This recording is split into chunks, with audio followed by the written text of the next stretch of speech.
each Tanorian has 4 values of stats, so how do you understand that? So let's start with the base. The base is of the species, so if we're looking at Giraffe, all giraffes have a very high base health and high defenses, whereas they have low speed and attack, but each giraffe varies with 2 different main values. First is unique. So unique is kind of the natural ability. If you use Pokemon, it's the IV, and they can be from 0 to 30.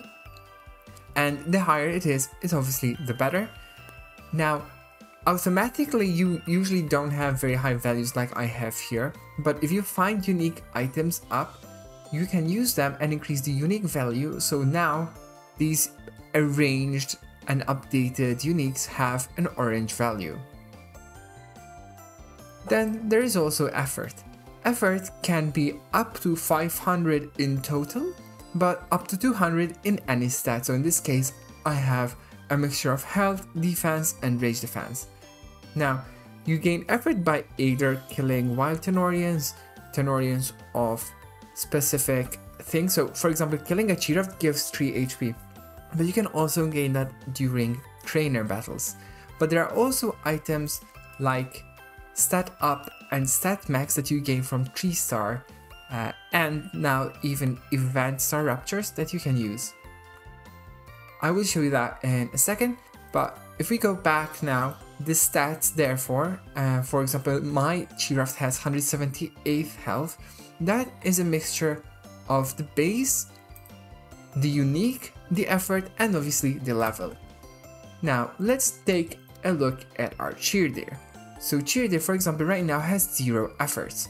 So rather than training and battling for efforts, what I can do is, since I found these items, I can use either a stat max to artificially boost something, or artificially boost all efforts. So we're gonna use the stat up to artificially boost all effort stats, and let's just say I click this, so I look and it just gave it 10 health, which is not a lot.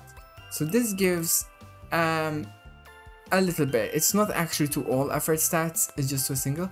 But if we go through, so again, I'm gonna check the summary, right? And as a base stat, I think it has high health, so I want to max the health. I can use stat max, cheerleader, HP, and now look at the summary. Effort, it's 200, and I can see the stats actually of HP increase. In fact, you see from 45 it went to 52 just with the effort, and this is at level 14 with unique 12. Now there's one last thing that you may be noticing, is the green and red values, and those are based on the traits. So in this case, because of the trait, my cheerleader has lower ranged attack but higher defense, which I think is a good thing because it's not a ranged attacker, it has high attack. So sometimes, right now you cannot change this, so sometimes you want to hunt for the right traits, but uniques and effort are 2 things you can control with the items. I hope that explanation helps a bit understanding the different values. Ultimately, you want to increase your stats through the combination of unique items, effort items, and the right traits. Thank you for watching!